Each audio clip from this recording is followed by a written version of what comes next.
ರಾಜ್ಯ ಮಾಲಿನ್ಯ ನಿಯಂತ್ರಣ ಮಂಡಳಿ ಸ್ಫೋಟಕ ವರದಿಯನ್ನು ಕೊಟ್ಟಿತ್ತು. ಜೀವನದಿ, ಕಾವೇರಿ ಉಪನದಿ, ಶಿಂಷಾ ನದಿಗೆ ಸಿ ದರ್ಜೆಯನ್ನು ನೀಡಲಾಗಿತ್ತು. ಇದಕ್ಕೆ ಸಂಬಂಧಪಟ್ಟ ಹಾಗೆ ಟಿವಿ9 ಶಿಂಷಾ ಪರಿಶುದ್ಧತೆ ಏನಿದೆ ಅದರ ಒಂದು ಇನ್ವೆಸ್ಟಿಗೇಷನ್ ಅನ್ನು ಕೂಡ ಮಾಡಿದೆ. ಶಿಂಷಾದ ನದಿ ಹೇಗಿದೆ, ನದಿ ನೀರು ನಿಜಕ್ಕೂ ಆ ಸಿ ದರ್ಜೆ ಯಾಕೆ ಕೊಟ್ಟಿದ್ದಾರೆ ಅಂತ.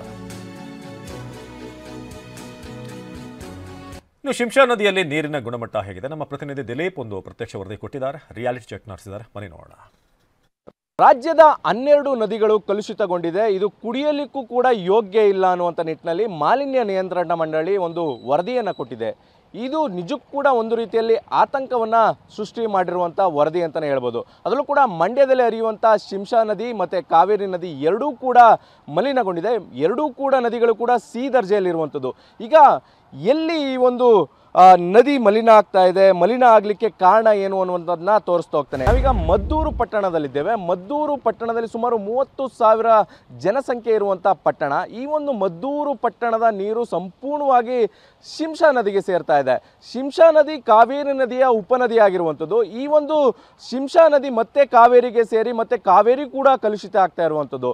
ಇದು ಒಂದು ರೀತಿಯಲ್ಲಿ ದೊಡ್ಡ ಆತಂಕ ಇರುವಂಥದ್ದು. ನಾವೀಗ ಶಿಂಷಾ ನದಿಗೆ ಸೇರುವಂಥ ನಾಲೆಯ ನೀರನ್ನು ಪರೀಕ್ಷೆ ಮಾಡಲಿಕ್ಕೆ ಮುಂದಾಗ್ತಾ ಇದ್ದೇವೆ. ಈಗ ಇದೇ ಒಂದು ಸ್ಥಳದಲ್ಲಿ ನಾವು ನಾಲೆಯ ನೀರನ್ನು ಪರೀಕ್ಷೆಯನ್ನು ಮಾಡ್ತೇವೆ. ಇಲ್ಲಿ ಎಷ್ಟರ ಮಟ್ಟಿಗಿದೆ ಅನ್ನುವಂಥದ್ದನ್ನ ತೋರಿಸ್ತಾ ಹೋಗ್ತಾನೆ. ಇದು ಮೊದಲನೇದಾಗಿ ನಾಲೆ ನೀರು ಕೂಡ ಶುದ್ಧವಾಗಿಲ್ಲ.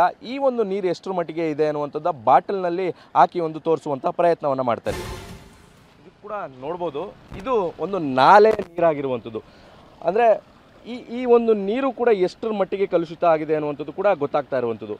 ಇದು ಒಂದು ಕಡೆ ಅಂದರೆ ಸಿಟಿ ಒಳಗಡೆ ಮದ್ದೂರು ಪಟ್ಟಣದಲ್ಲಿ ಬರುವಂಥ ನಾಲೆ ಏನಿದೆ, ನಾಲೆಗೂ ಕೂಡ ಹಲವು ಕಡೆ ಕಲುಷಿತ ನೀರು ಸೇರ್ತಾ ಇದೆ. ಕಲುಷಿತ ನೀರು, ಈ ಒಂದು ನೀರು ಹೋಗಿ ಮತ್ತೆ ಶಿಂಷಾ ನದಿಗೆ ಸೇರ್ತಾ ಇರುವಂಥ ಮದ್ದೂರು ಪಟ್ಟಣದಿಂದ ಹೊರವಲಯದಲ್ಲಿ ಹರಿಯುವಂಥ ಶಿಂಷಾ ನದಿಗೆ ಸೇರುವಂಥ ನೀರಾಗಿರುವಂಥದ್ದು. ಇದೇ ಒಂದು ಸ್ಥಳದಲ್ಲಿ ನಾವು ಒಂದು ರಿಯಾಲಿಟಿ ಚೆಕ್ಕನ್ನು ಮಾಡ್ತಾ ಇದ್ದೇವೆ. ಈಗ ಆ ಒಂದು ಸ್ಥಳದಲ್ಲಿ ನದಿ ಬಳಿ ಕೂಡ ಎಷ್ಟರ ಮಟ್ಟಿಗೆ ಕಲುಷಿತ ನೀರು ಸೇರ್ತಾ ಇದೆ ಅನ್ನುವಂಥದ್ದನ್ನ ತೋರಿಸುವಂಥ ಕೆಲಸವನ್ನು ಮಾಡ್ತೇವೆ. ನಾನೀಗ ಶಿಂಷಾ ನದಿಗೆ ಕಲುಷಿತ ನೀರು ಸೇರ್ತಾ ಇರುವಂಥ ಸ್ಥಳದಲ್ಲಿದ್ದೇನೆ. ಈಗ ದೃಶ್ಯದಲ್ಲಿ ತೋರಿಸ್ತಾ ಹೋಗ್ತಾನೆ.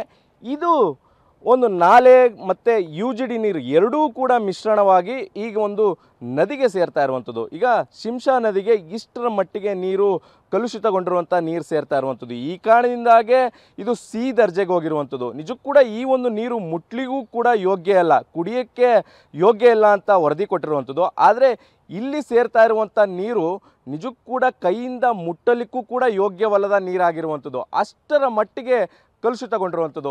ಇಷ್ಟೊಂದು ಪ್ರಮಾಣದ ನೀರು ಶಿಂಷಾ ನದಿಗೆ ಸೇರ್ತಾ ಇರುವಂಥದ್ದು. ಸುಮಾರು 222 ಕಿಲೋಮೀಟರ್ನಷ್ಟು ಈ ಒಂದು ನದಿ ಹರಿಯುತ್ತೆ.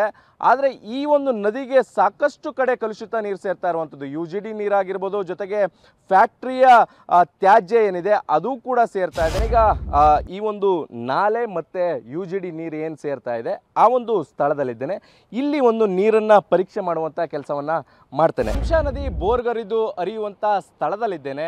ಇದು ಶಿಂಷಾ ನದಿಯಾಗಿರುವಂಥದ್ದು. ಮದ್ದೂರು ಪಟ್ಟಣದಲ್ಲಿ ಈ ಒಂದು ನದಿ ಹಾದು ಹೋಗುವಂಥದ್ದು. ಈ ಒಂದು ನದಿ ಕೂಡ ಸಾಕಷ್ಟು ಕಡೆ ಕಲುಷಿತ ಆಗ್ತಾ ಇರುವಂಥದ್ದು. ನಾನೀಗ ಒಂದೆರಡು ಕಡೆ ಒಂದು ರಿಯಾಲಿಟಿ ಚೆಕ್ಕನ್ನು ಮಾಡುವಂಥ ಕೆಲಸವನ್ನು ಮಾಡ್ತಾ ಇದ್ದೇನೆ. ಕೊನೆಯದಾಗಿ ನದಿಯಲ್ಲಿ ಸಿಕ್ಕಿರುವಂಥ ನೀರಾಗಿರುವಂಥದ್ದು. ಅಂದರೆ ಇದಕ್ಕೂ ಕೂಡ ಸಾಕಷ್ಟು ಕಲುಷಿತಗೊಂಡಿರುವಂಥ ನೀರಾಗಿದೆ. ಯಾಕಂದರೆ ಸಾಕಷ್ಟು ಕಡೆ ಏನು ಇಂಡಸ್ಟ್ರಿಯಲ್ ತ್ಯಾಜ್ಯ ಆಗಿರ್ಬೋದು, ಜೊತೆಗೆ UGD ನೀರಾಗಿರ್ಬೋದು, ಹೀಗೆ ಸಾಕಷ್ಟು ಕಡೆ ತುಮಕೂರಿಂದನೂ ಕೂಡ ಕಲುಷಿತ ಆಗ್ತಾ ಬರ್ತಾ ಇದೆ.